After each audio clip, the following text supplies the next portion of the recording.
क्या आप जानते हैं कि ब्रह्मा जी का जन्म स्वयं भगवान नारायण की नाभि से हुआ था? और क्या आप जानते हैं ब्रह्मा जी को सृष्टि की रचना का ज्ञान स्वयं भगवान ने दिया था, सिर्फ 4 श्लोकों के माध्यम से। आज की कथा में हम जानेंगे ब्रह्मा जी की उलझन और भगवान की शिक्षा, 4 श्लोक भागवत का गूढ़ रहस्य, 5 तत्व और गुणों से मनुष्य की उत्पत्ति, देवताओं का अंग अंग में निवास और अंत में मूर्ति में प्राण प्रतिष्ठा का दिव्य रहस्य। तो बने रहिए अंत तक, क्योंकि यह कथा सिर्फ राजा परीक्षित की ही नहीं बल्कि आपके जीवन को भी नया दृष्टिकोण देगी। तो शुरू करते हैं स्कंद दूसरे के अध्याय 9 और 10 का सार। सुखदेव जी बोले, हे राजन, जब भगवान नारायण की नाभि से एक कमल प्रकट हुआ, उसी कमल पर ब्रह्मा जी का जन्म हुआ। ब्रह्मा जी ने सोचा, मैं कहाँ से उत्पन्न हुआ हूँ। बहुत सोचने पर भी यह भेद उन्हें ज्ञात न हो सका। आखिरकार वे कमल पर बैठ गए और समझ गए कि भगवान की माया इतनी प्रबल है कि उसमें ब्रह्मा जैसे महापुरुष भी बन जाते हैं। तभी आकाशवाणी हुई। भगवान ने 4 श्लोक भागवत का उपदेश दिया। ब्रह्मा सबसे पहले और अंत में केवल मैं ही हूँ। जो कुछ तुम देखते हो सब मुझसे ही है। महाप्रलय के बाद भी केवल मैं ही शेष रहूंगा।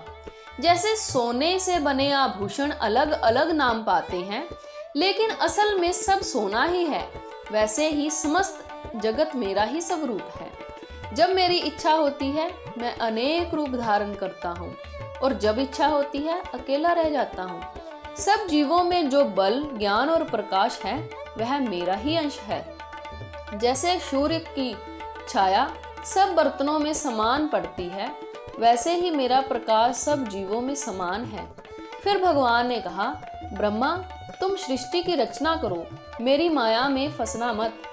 तप करो और दया भाव से सब प्राणियों की सृष्टि करो। मेरी आज्ञा का पालन करोगे तो मेरी माया तुम्हें नहीं छू पाएगी।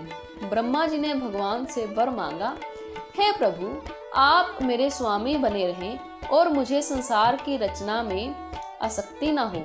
भगवान ने वरदान देकर कहा, तुम सृष्टि की रचना करो पर सबको झूठ समझो, तब मेरी माया तुम पर प्रभाव नहीं डालेगी। ऐसा कहकर भगवान अदृश्य हो गए। सुखदेव जी ने कहा, हे राजन, यही 4 श्लोक भागवत का सार है। ब्रह्मा जी ने इसे अपने पुत्र को नहीं बताया, केवल नारद जी को दिया। नारद जी ने इसे स्वयं व्यास जी को दिया और व्यास जी ने इसे विस्तार से लिखा श्रीमद् भागवत के नाम से।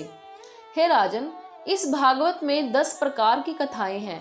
सृष्टि की उत्पत्ति, प्रलय, पालन, भगवान की लीला, मतवंत्र, ईश्वर की कथा, वैराग्य, मुक्ति, परमात्मा का स्वरूप और सबसे बड़ा, भगवान ही सबके मालिक हैं। जब भगवान शेषनाग की छाती पर विराजमान थे, तब उन्होंने अपनी माया को आज्ञा दी। माया ने 3 गुण प्रकट किए। तामस से अहंकार, 5 महाभूत पृथ्वी, जल, अग्नि, वायु, आकाश। राजस से 5 कर्म इंद्रियां, हाथ, पांव, वाणी, गुद्दा, लिंग। सात्विकी से 5 ज्ञान इंद्रियां, आंख, कान, जीभ, नाक, त्वचा। फिर भगवान ने इन सब इंद्रियों को देवताओं को सौंपा। मुख में अग्नि देवता, जीभ में वरुण, कानों में दिशाएं, नाक में अश्विनी कुमार, हाथ में इंद्र, आंखों में सूर्य, लिंग में मित्र वरुण, गुद्दा में यमराज, पांव में विष्णु, बुद्धि में ब्रह्मा। सब देवताओं ने मिलकर मूर्ति को जीवित करने की कोशिश की पर असफल रहे। फिर सब ने भगवान नारायण का ध्यान किया। भगवान ने अपने दिव्य ज्योति से थोड़े प्रकाश उस मूर्ति में प्रवेश कराया और कहा, उठो। तभी वह मूर्ति प्राणवान हो उठी, बोली, हिली, चली। देवताओं ने अपने अपने स्थान पाए और मनुष्यों के अंगों में वास किया। तब से देवताओं की इच्छा रहती है कि हाथों से दान दो, जीभ से भगवान का स्मरण करो, कानों से कथा सुनो, पैरों से तीर्थ यात्रा करो, आंखों से भगवान का दर्शन करो। हे राजन, यही ब्रह्म कल्प की कथा है। इसी प्रकार हर कल्प में संसार की उत्पत्ति होती है। तो दोस्तों, इस कथा में हमने ये शिक्षा मिलती है कि हम सब में भगवान का प्रकाश है। हाथ, पैर, कान, आँख, जीभ सब अंग भगवान की सेवा के लिए हैं और अगर हम अहंकार में फंस जाएं तो भगवान का महत्व ना जाने तो दुख ही दुख मिलेंगे। तो याद रखिए, अपने हर कर्म को ईश्वर को समर्पित कीजिए। यही था सुख सागर के स्कंद दूसरे के अध्याय 9 और 10 का दिव्य रहस्य।